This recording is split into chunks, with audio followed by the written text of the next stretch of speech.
Hey guys, welcome to the QUARTERDECK podcast. My name is August Sandberg, and today Andy Schell and I are talking about radar, answering another awesome question that we got on the QUARTERDECK. What is the QUARTERDECK, you ask? The QUARTERDECK, my friend, is 59 North's online sailing community where we teach sailing through videos, live streams, articles, and by interacting with our members. You can join us there at quarterdeck.59-north.com for a 2-week free trial. Hope to see you there.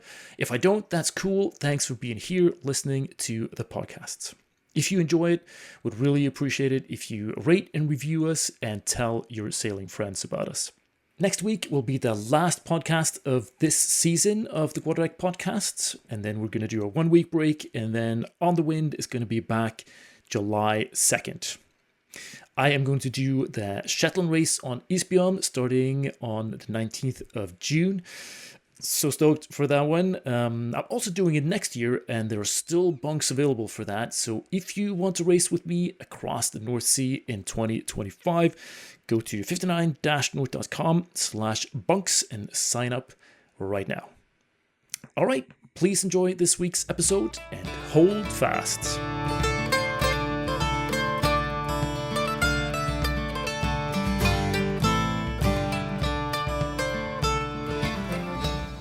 How are you doing, Andy? How's your hand?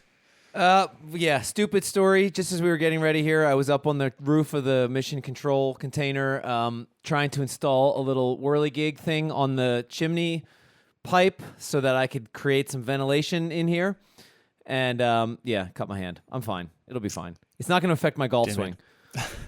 There we go. Yeah, and you're the skipper anyways, right? You don't need hands I don't need for my hands. Like lines or wheels or any of that stuff, right? I don't touch anything. Yeah, softest hands in the crew. There we go. Great. All right, sweet. We're answering another question from the QUARTERDECK today. Nick Wakeham asked us in our thread there. Is radar a must-have or a nice-to-have? Or maybe when/where is radar a must-have? So that was a good question, we thought, and a kind of nice continuation from last week when we talked about sailing in the dark. So I thought this is a nice follow-up. Different kind of darkness, low visibility, no visibility, fog. True. Yeah, it just keeps on getting worse. So what's your just straight up yes no answer to that question? Is radar a must-have? Yes or no? I would say it depends a lot on the situation. So no, I wouldn't say yes. I would say that it depends. That wasn't an option. Listen, yes or no. Gun to your head, yes or no. Then I'd say no. Yeah, I would also say no.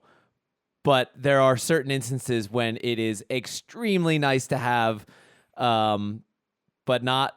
I guess it's never necessary, but really nice to have. Yeah.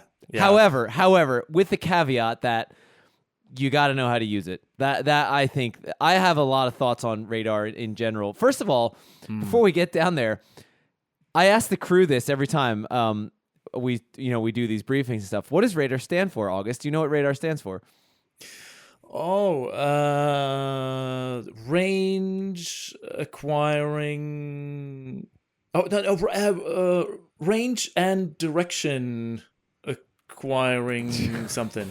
This is embarrassing. You guys, I asked the staff this too. Everyone's like, I'm a stump. That was probably the more thoughtful answer that I've gotten. No, you're all wrong and you're all fired. Oh, God damn it. Radio, direction, and range. Oh, right. I was close enough. Yeah. Should we ask ChatGPT? What does ChatGPT think about radar? I don't give a crap what ChatGPT thinks. I heard, hang on a second. Radar stand for radio detection and range. Now hang on a second. What did I say? I said radio direction and range. Radio detecting and ranging. So there we go. We're both wrong. I'm also fired. We're all fired. All right. Well, I guess that's it, you guys. Thank you for tuning in. Well, all right. So if we don't know what it is called, do we know what it does? What does it do? How does radar work? It works in that it sends out radio waves and bounces them off things and detects them coming back, and by that we get to see what's around us. So it's very similar to a sonar in that it's an active system that sends out, whereas a sonar sends out a sound wave. The radar sends out radio waves, and then they bounce off things and they come back, and from the strength of the echo and the time it takes for that radio wave to bounce back, the radar can then figure out what kind of things are around us and how far away they are. Can build a very blurry, difficult to interpret picture on your screen. But it's how a whale sees underwater, right? It's the same concept. Yeah, there we go. Exactly.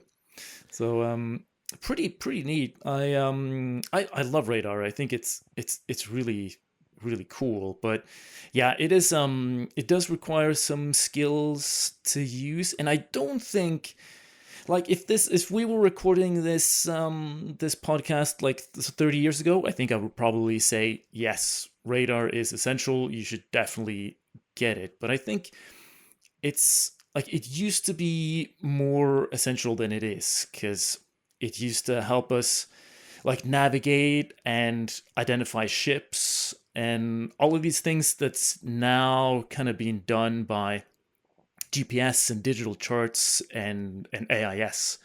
So which has kind of taken over for the radar.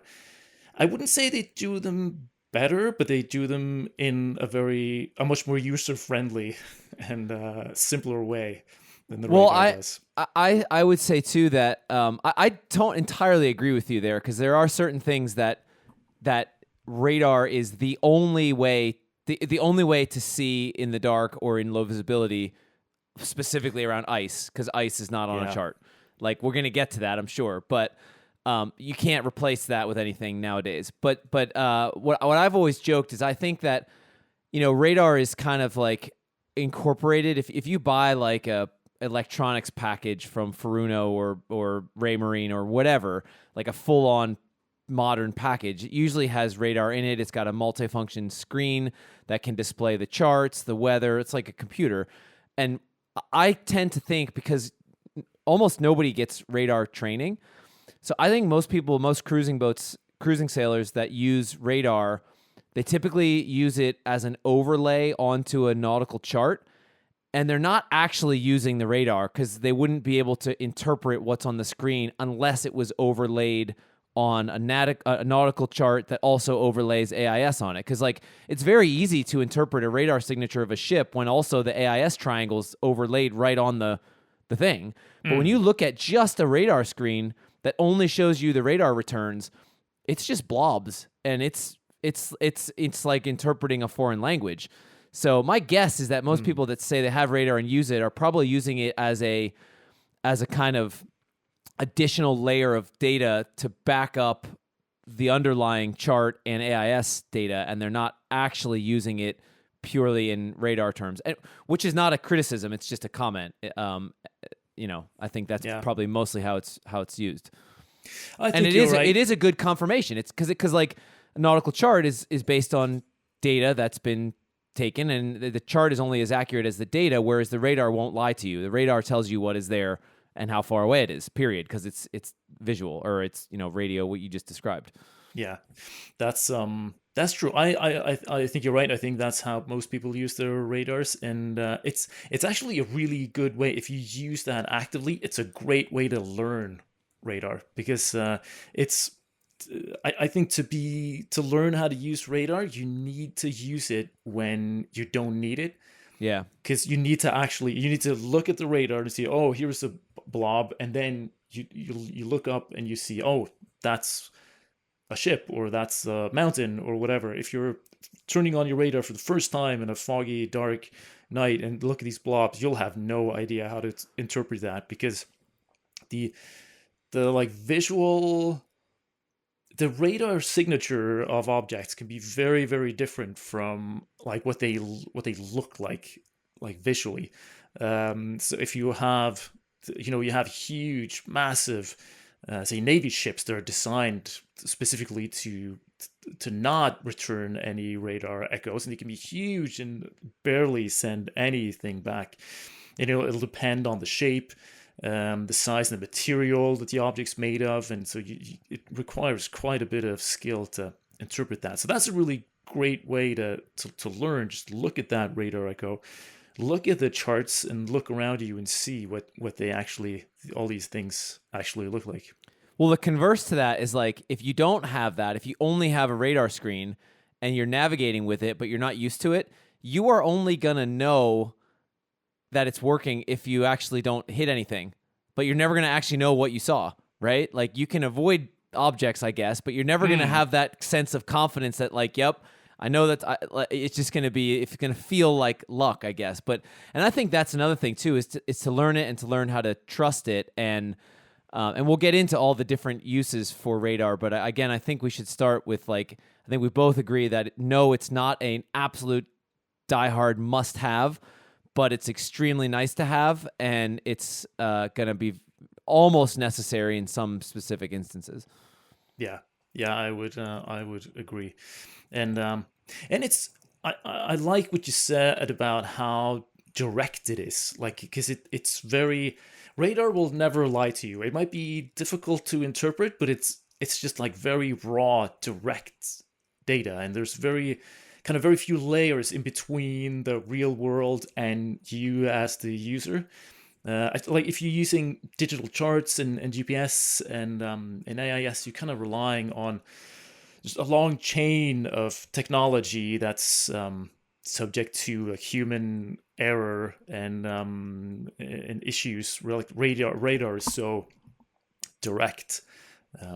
Like the charts might be measured wrong, the soundings might be made 100 years ago. Well, AIS is the most common error thing, because everybody says, oh, if you have AIS, you don't need radar, but not every boat has AIS. Like, most do, but not everyone does.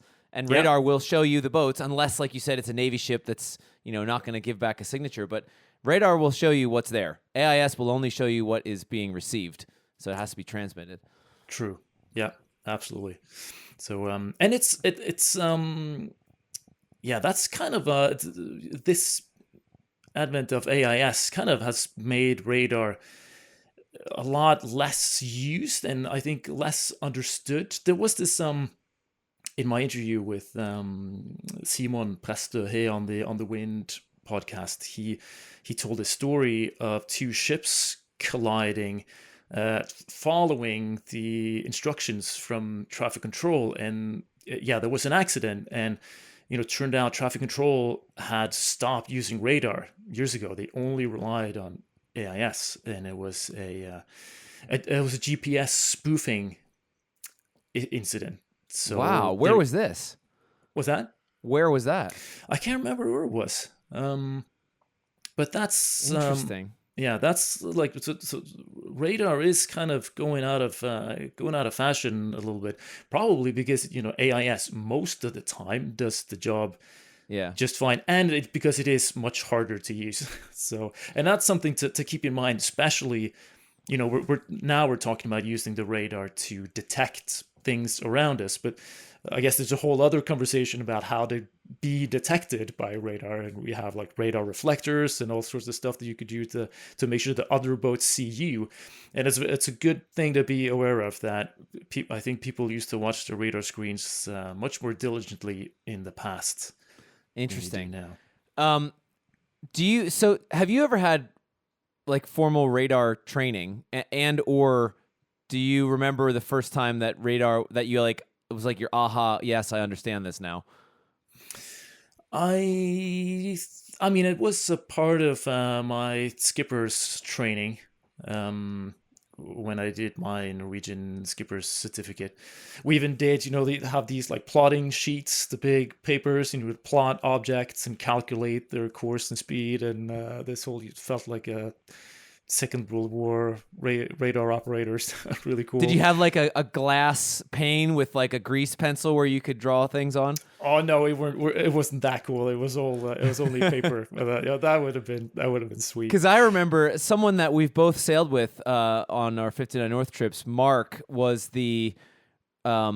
it was basically Goose from Top Gun, but in the backseat of a B-1 bomber. So he was like the radar weapons. I forget what it's called, weapons systems officer or something. So he was like the radar guy, and we had installed radar on Eastbjorn before going to Spitsbergen the first time in 2018, and I learned how to use it, and it was great. It was fine, but like I really learned how to use it when Mark was on board sailing. It was actually after Svalbard. We were sailing from Ireland to Portugal, and he got the manual out one night and was like playing with all the settings. And we actually now have the same radar that you have on Eastbjorn. It's the exact same Furuno system.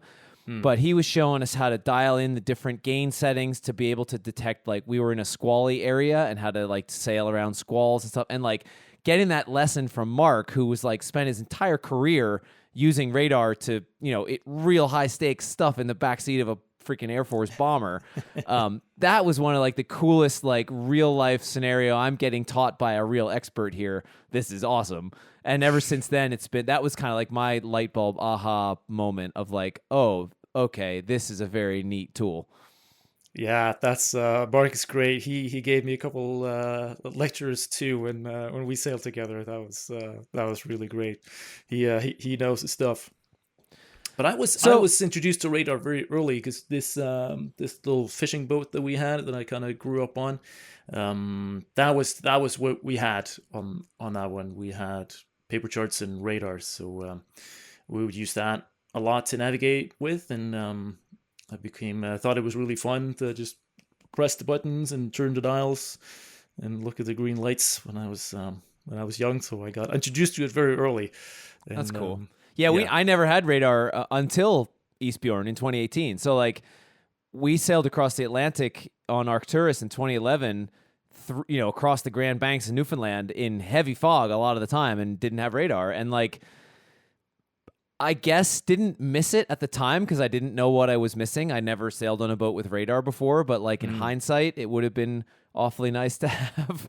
But we did it, and people have done it before and since and continued to do it without radar. So I think that's why I put it in the nice to have category.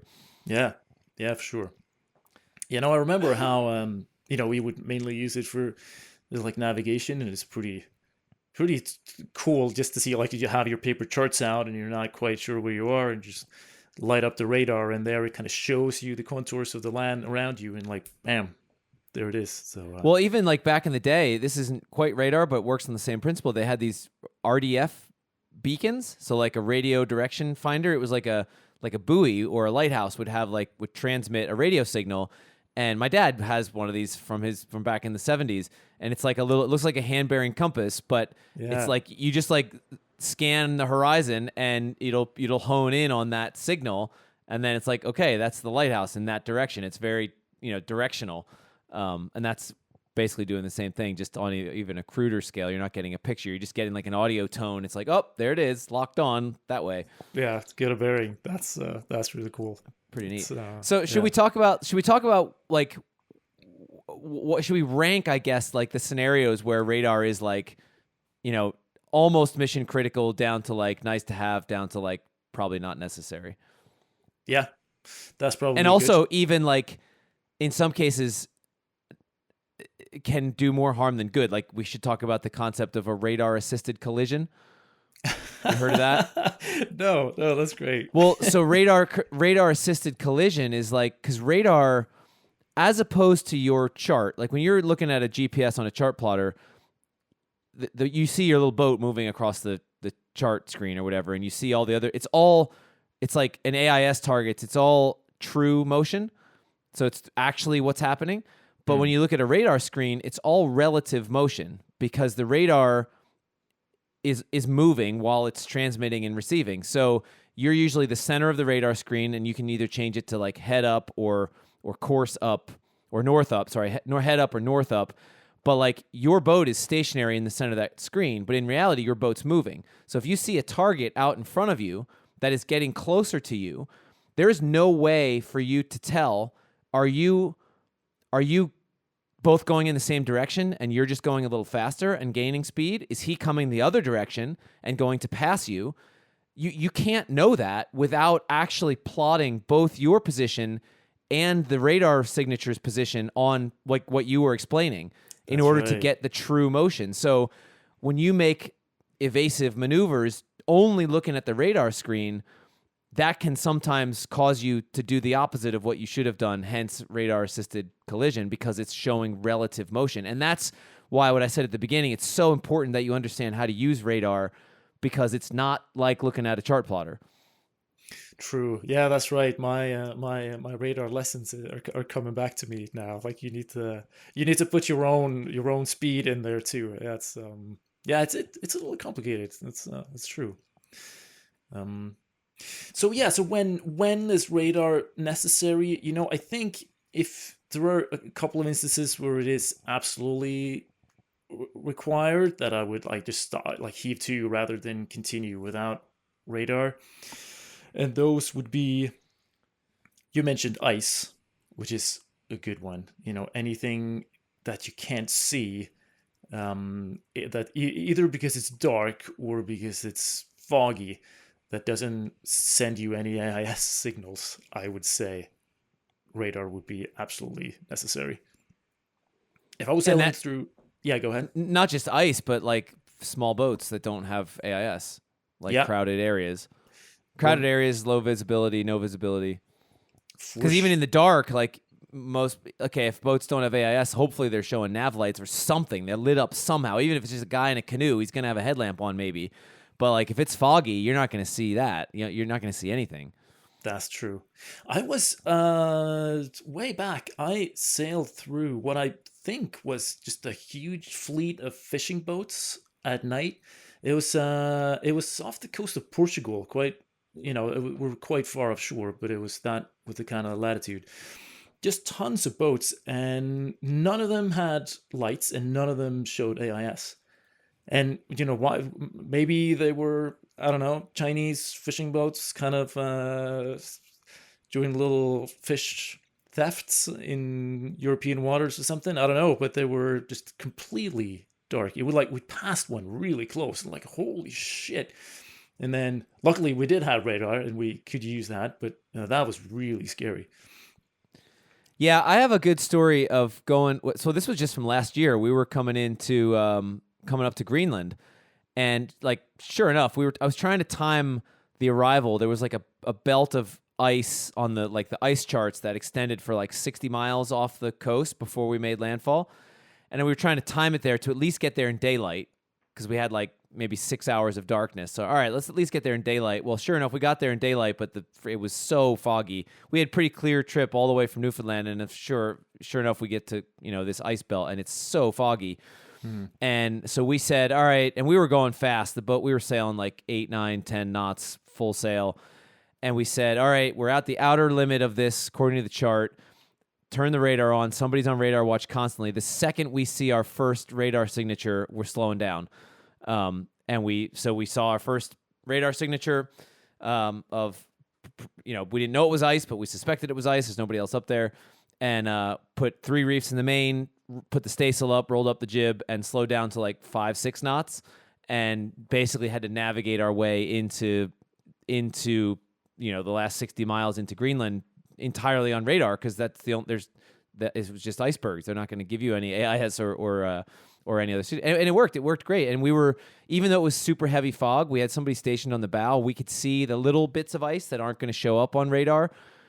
We had maybe 3 boat lengths of visibility. And once we spotted the first like basketball sized piece of ice and knew what to look for and realized it was actually pretty easy to see, then we sort of all relaxed a little bit, because like, okay, we can easily see the big ones on radar. We can see the little ones visually if we're paying attention. This is going to work.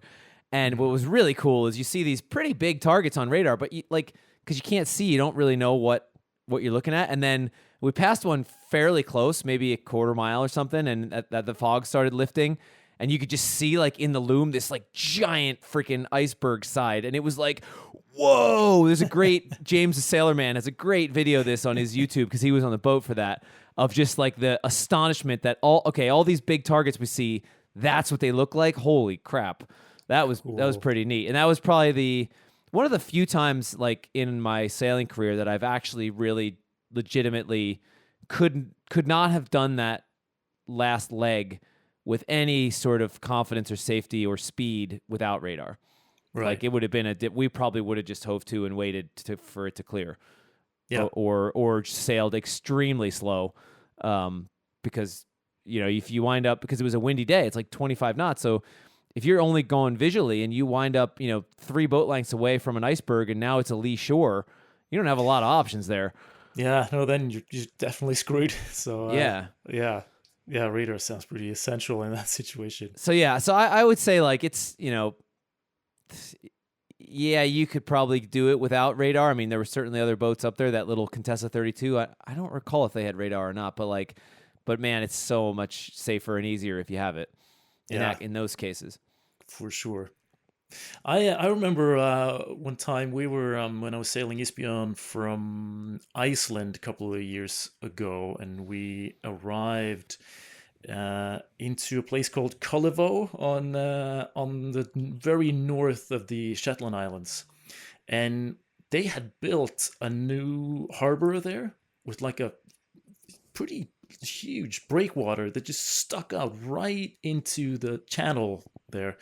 And we arrived at night, so we came in there, never been there before, and it was pitch black, super, super dark. And this thing didn't have any lights on it.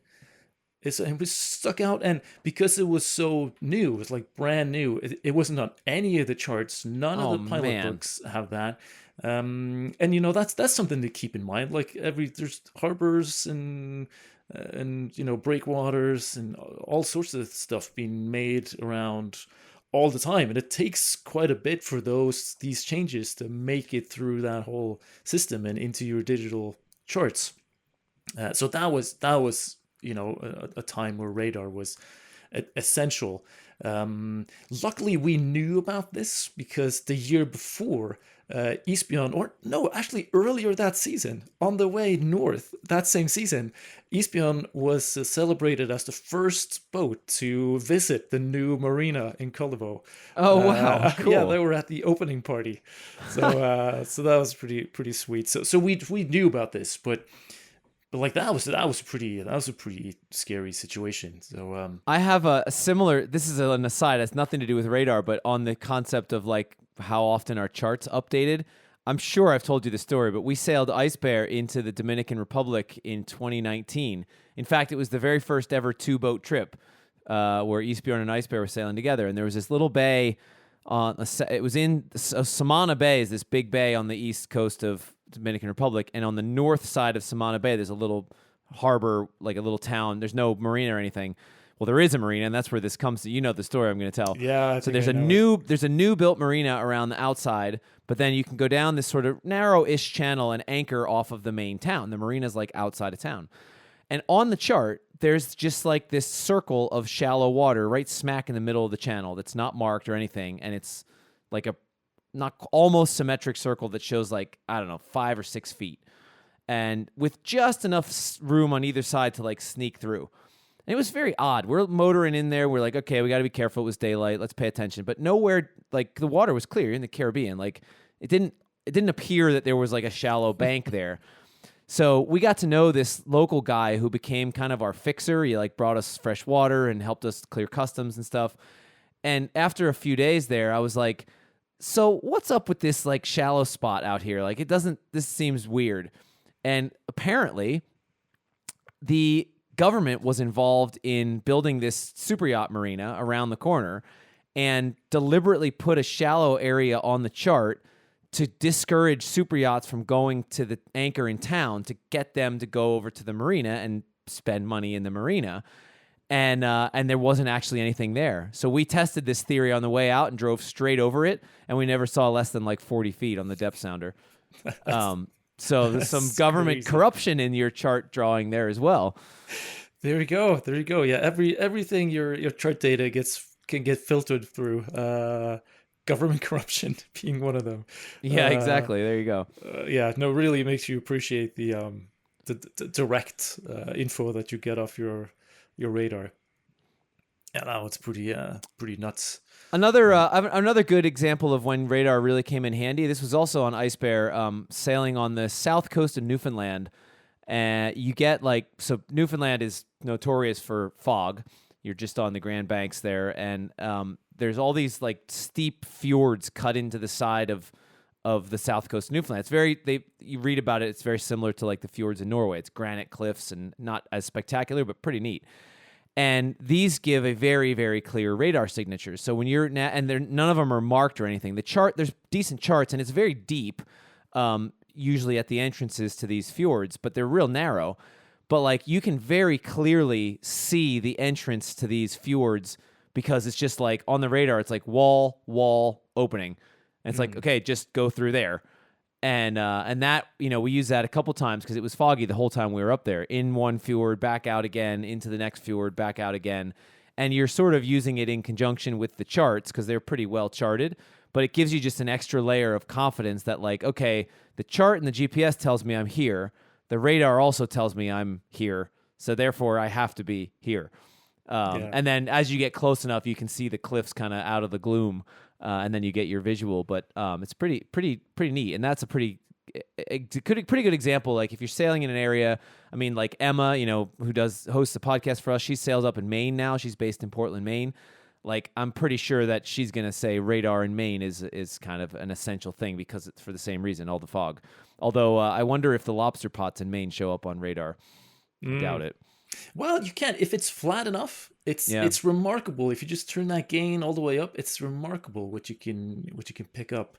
I've used it to look for whales up in the Arctic. Yeah, that's actually not that weird because like we're looking for orcas, and I was doing these trips. Orca diving trips in a winter, and you only have a couple of hours of daylight every day, so you need to like find the whales and like get people in the water with the whales for those few hours where you have the daylight available. So we would often go around look for whales when it was quite dark, and if it's flat enough you could spot their dorsal fins on radar. But these things are pretty massive, like they're 2 meters tall above the water. It's pretty big, so that's pretty neat. That's very cool. That's I wouldn't have thought of that. That's pretty cool. Yeah, it's quite nice. Hey, talking about this is going to be a little bit of a tangent, but talking about tools to help you in low visibility. You ever sailed with night vision goggles? No, I haven't. Have you? Fantastic. On one of those orca diving trips, I had a South African arms dealer along with me.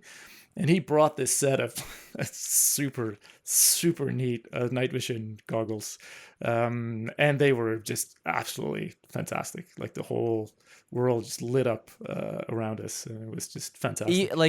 Do they work in the fog as well? I guess they don't, because it still needs some sort of light. Yeah. Yeah, I don't think they would be useful in fog, but yeah. That's pretty cool. That's pretty cool, yeah. Maybe we can put that on the wish list. Yeah, maybe. That would be quite nice. Well, they have a lot though. It's kind of common now. Like a lot of Raymarine systems, you can have like an optional FLIR, like infrared camera that can display on your multifunction screen now as well. I've never used one, but like infrared sees through fog and the dark. So that's kind of, I guess, certain specific applications. If you're navigating in close quarters, that could be interesting. Now we're way off topic of radar, but like, yeah, that's true. But there's lots of neat technology, kind of related. Yeah. Another thing that radar is really good at is to look for weather. Squalls, rain comes up on there. So that's another thing that your chart plotter and AIS can't do. Yeah, especially at night. Like if you're in the tropics, like I would say if most of your sailing's like in the tropics, you're not going to need radar at all for like visually, because it's almost always good. You're never in fog anyway. But it's super useful for tracking squalls, and actually you can sort of speed up, slow down, alter course, and avoid some of these little isolated showers and squalls as you're doing like a trade wind passage, for example. And that's a pretty neat application of radar. I would say that's in like the cool/fun category, but not going to make or break your trip if you get a little wet.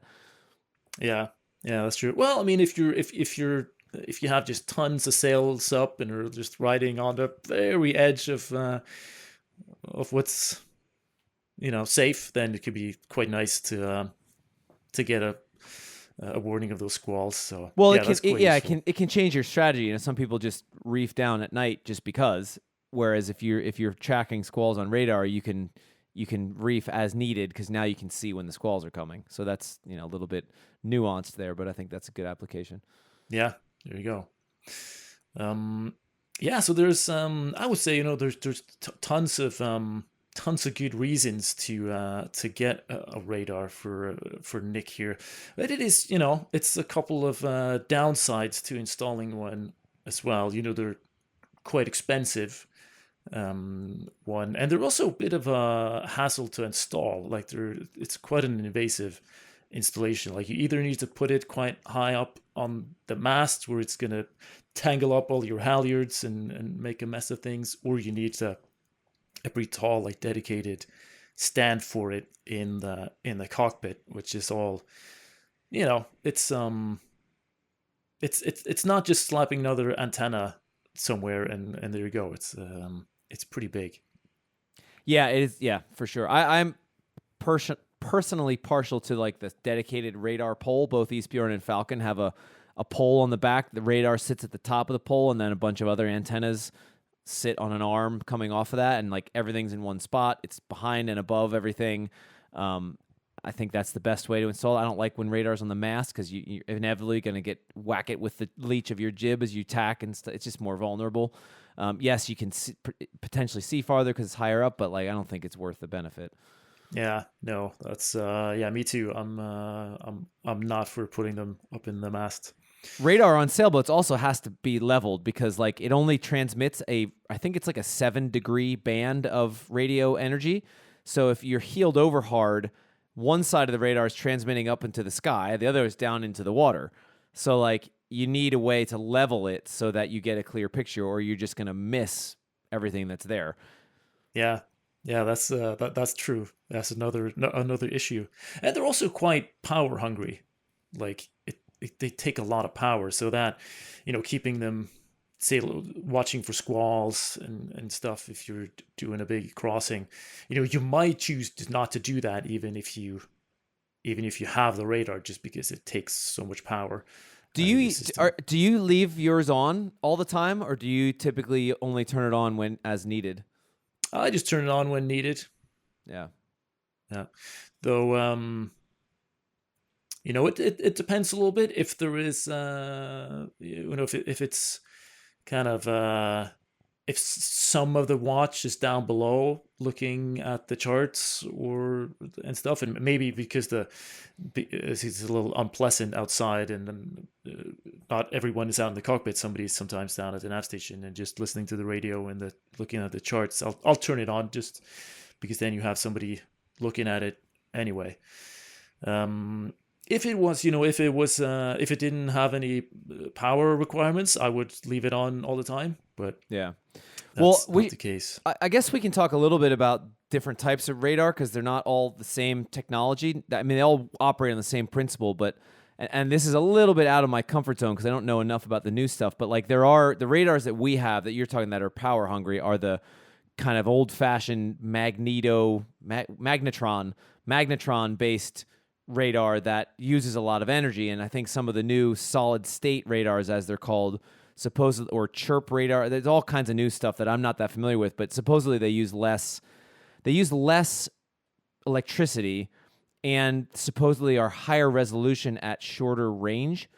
So there's, and like a lot of times you're limited to that new type of radar when you buy like a all-in package, like a MFD and everything. And we specifically didn't want that. We wanted a separate system from like the networked stuff. So that's why we went with this commercial style Furuno radar that's got a dedicated screen, also has some specific capabilities that the sort of modern recreational radar doesn't have with regards to something called ARPA, which is automatic radar plotting aid. So what we were talking about before, the sort of like plotting manually to figure out the true motion of your targets, ARPA does that for you by basically locking in on a target and then showing you right on the screen its true course and heading, course and speed. So it's pretty neat. Like I don't know if you've ever used this on Eastbourne, but when you lock on a target, it takes a few minutes to lock on. Then you get this like bold square with like a little arrow pointing in the direction, and it displays information exactly like AIS. It gives you a CPA and a TCPA, but it's doing it via radar. And it looks like freaking Top Gun on the screen. It looks exactly like there's a MiG right over there. He's coming at our 6. Like, it's pretty cool. But not all recreational radars have the capability. You need even for our radars you need a very highly sensitive heading sensor, because the computer in there needs to know your boat's exact heading in order to make the calculations to figure out the other boat's true heading, because it's basically doing what we were talking about, that plotting. It's doing that in real time digitally and then giving you the results on screen. So that's the main reason I think we went with the radar we had. And also, it's a separate screen. It's separate from the chart. I specifically didn't want the chart overlays and all that stuff because, like, it's a different system. Let's use it like that. But that's not typical. Yeah. Yeah, that's pretty neat. I wonder if it's the same, with if you're using sound waves to detect stuff, say in a sonar situation, if you have a longer wavelength that's got, is going to travel further, but will have lower resolution coming back, and a shorter wavelength will have, won't travel as far but have higher resolution. Maybe that's the same thing with radio waves. I maybe. Again, I'm out of my element here. I don't know the technical details. I just know that there are different types, and they don't all do the same. They don't all do everything the same way. And weirdly, like the recreational radars that are billed as like high resolution, low energy, whatever, they're significantly cheaper than the systems that we have on Falcon and Eastbjorn, because we have, and maybe it's just down to we have a commercial system. It's the way it's quote unquote like marketed. But I think the systems that we have with the radome, the screen, and all the different components was somewhere around $5,000 just for the equipment plus installation. Whereas a radar that you can plug into a MFD system, I think, is usually in the order of like $1,200 to $2,000, depending on the specs and stuff. So it's odd to me why that is, but there you go. Yeah. Maybe they don't spin. Don't they spin? The style that we have spin. That one spins, because then it's expensive and it's power hungry and all that stuff. Moving parts, and that magnetron has a lifespan, but you can replace that then inside the dome.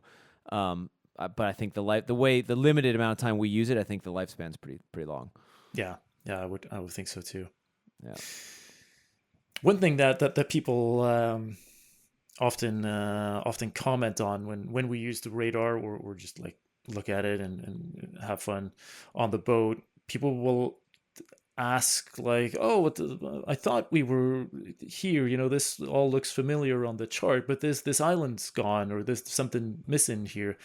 And they don't like intuitively think that a smaller island that's behind the larger island, it will be invisible. Because you're looking on the radar screen, it looks, you have a bird eye view, as you said, with your boat in the middle and all this stuff around it. So it's, if you don't like intuitively, it feels like you should be seeing everything that's on the chart, but this is all based on these radio waves that are being sent out just a couple of meters above the deck level of your boat, and so things that are behind other things are be invisible. That's Well, I mean, the same thing applies to squalls and cliffs. Like those cliffs in Newfoundland, they don't show up as like the edge of land and then a bunch of land behind it. They show up as a line because it can't see through the cliff face. So it doesn't know what's behind the cliff. It shows up as a line. Same thing with a squall. If you've got a thick, heavy rain shower, it's going to show up as a line on the radar, not as a blob. Sometimes it's as a blob. If it's not that heavy, it can see through the rain and see the whole blob. But like, yeah, you're right. It's again, it's translating the hieroglyphs kind of to language that your brain understands. Yeah, but yeah, so as soon as you kind of think about the physics of the whole thing, it all makes sense. But it's you need to kind of go through those steps.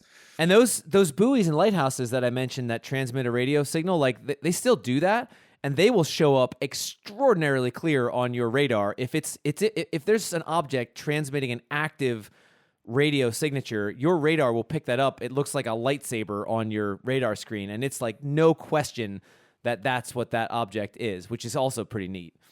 Yeah. And some of these even have these signals built into them that, Yep. like, how do they do that? That's a mystery to me. Shows up as like dashed lines on your radar screen. Yeah. That is, I'm like, I have no idea how the physics of that works, but if you have some lighthouses will send out these dashed lines behind the target that will help identify it.